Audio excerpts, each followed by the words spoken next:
আজকের ভিডিওতে আপনারা দেখবেন খান জাহান আলীর মাজারে কিভাবে আসলাম, মাজারে আসার জন্য কোথা থেকে যাত্রা শুরু করলাম, মাজারে আসার পরে কি দেখলাম, এই মাজার সম্বন্ধে ভালো মন্দ কিছু কথা, কি করবেন কি করবেন না, মাজারে আসার পরে যে বিষয়টি আপনার মাথায় রাখা দরকার, সবকিছু নিয়ে আজকের ভিডিওটির শেষে একটি মজা রয়েছে। কারণ এই মাজারে আসার পরে আপনি কিছু অসাধু মানুষের কারণে প্রতারিত হতে পারেন। প্রতারিত হওয়ার হাত থেকে বাঁচার জন্য ভিডিওটি শেষ পর্যন্ত দেখা আপনার জন্য খুবই গুরুত্বপূর্ণ। হ্যালো এভরিওয়ান, আসসালামু আলাইকুম। আমি স্বপন আহমেদ। আজকের ভিডিওতে আপনাদের সবাইকে স্বাগত। চলুন ভিডিওটি শুরু করা যাক। আমরা খুলনা ভ্রমণের উদ্দেশ্যে রাতে সীমান্ত এক্সপ্রেস ট্রেনে করে প্রথমে এসে পৌঁছাই খুলনা রেলওয়ে স্টেশনে। খুলনা রেল স্টেশনে নামার পরে আমাদের মনটি ভালো হয়ে যায়, কারণ এই রেল স্টেশনটি দেখতে দারুণ ছিল।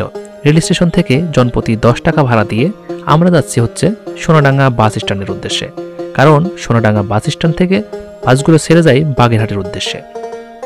যারা আমাদের ভিডিওটি দেখতেছেন কন্টিনিউ, তারা জানেন যে আমরা প্রথমেই এই সোনাডাঙ্গা বাস স্ট্যান্ড থেকে চলে গিয়েছিলাম 60 গম্বুজ মসজিদ দেখার উদ্দেশ্যে।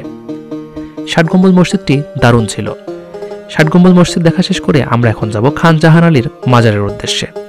60 গম্বুজ মসজিদ থেকে জনপ্রতি 20 টাকা ভাড়া দিয়ে চলে যেতে পারেন খান জাহান আলীর মাজারে। দেখতে পাচ্ছেন আমরা অটোতে করে যাচ্ছি খান জাহান আলীর মাজারের উদ্দেশ্যে। ওই তো দেখা যাচ্ছে খান জাহান আলীর মাজারের গেট। কিছুদিন এগোতেই আপনার চোখে পড়বে ঐতিহাসিক সেই খান জাহান আলীর মাজারটি। আজকে এই খান জাহান আলী মাজার সম্বন্ধে আপনাদের কিছু ধারণা দেওয়ার চেষ্টা করব। আশা করছি ভিডিওটি আপনাদের ভালো লাগবে। চলুন তাহলে খান জাহান আলী মাজার সম্বন্ধে কিছু জেনে নেওয়া যাক। সামনে দেখতে পাচ্ছেন এটি হচ্ছে হযরত খান জাহান আলী রহমতুল্লাহের মাজার শরীফ। হযরত খান জাহান আলী রহমতুল্লাহ মাজার খুলনা বিভাগের বাগেরহাট জেলায় অবস্থিত। বাগেরহাট জেলা যে কয়জন বিশিষ্ট ব্যক্তিদের মাধ্যমে বাংলাদেশে সুপরিচিত লাভ করেছে, হযরত খান জাহান আলী রহমতুল্লাহ তাদের মধ্যে অন্যতম। ভারতে জন্মগ্রহণ করলেও তিনি বাংলাদেশের খুলনা বাগেরহাটে অঞ্চলে আসেন ধর্ম প্রচার করতে। বাগেরহাটে নির্মাণ করেন স্মরণকালের বিখ্যাত মসজিদ 60 গম্বুজ মসজিদ। এখানেই রয়েছে তার মাজার শরীফ। খানজেলি দিঘির উত্তর পারে এক উঁচু ভূমিতে তার সমাধিসৌধ নির্মিত। সমাধিসৌধটি বর্গাকৃতি, এর আয়তন 42 ফুট গুণন 42 ফুট এবং প্রাচীরের উচ্চতা 25 ফুট। এর ছাদে একটি গম্বুজ আছে।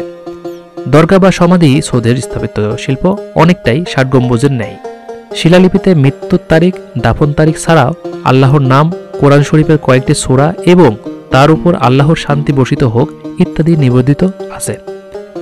ভিডিও করার অনুমতি না থাকায় এগুলো আপনাদেরকে দেখাতে পারলাম না।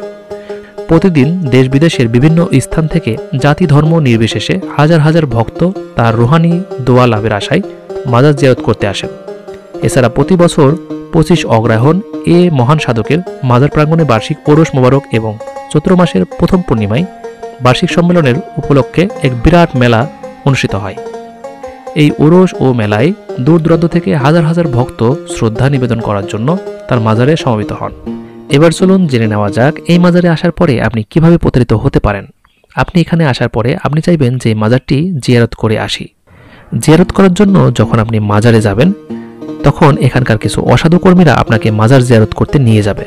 মাজার জিয়ারত করতে নিয়ে যাওয়ার পরে আপনাকে এমনভাবে শপথ করাবে যেন আপনার পকেট থেকে কিছু মোটা অঙ্কের টাকা তারা বের করে নিতে পারে।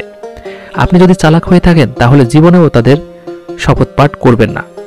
শপথ পাঠ করলে সারা জীবন আপনার মনের কাছে আপনি ঋণী হয়ে থাকবেন, কারণ শপথ পাঠটি করবে হচ্ছে তারা কিছু মোটা অঙ্কের টাকা আপনার পকেট থেকে হাতিয়ে নেওয়ার জন্য। এটি আমার কাছে খুবই খারাপ মনে হয়েছে। তো এই সুনামধন্য মাজারের কর্তৃপক্ষের দৃষ্টি আকর্ষণ করে আজকের মতো ভিডিওটি এখানেই শেষ করব। দেখা হচ্ছে সামনে নতুন কোনো ভিডিওতে। পেজটিকে ফলো দিয়ে পাশেই থাকবেন। যারা আমার ইউটিউব চ্যানেল থেকে ভিডিওটি দেখতেছেন, চ্যানেলটি সাবস্ক্রাইব করার অনুরোধ থাকবে। তো আজকে এখানেই বিদায় নিচ্ছি। আল্লাহ হাফেজ।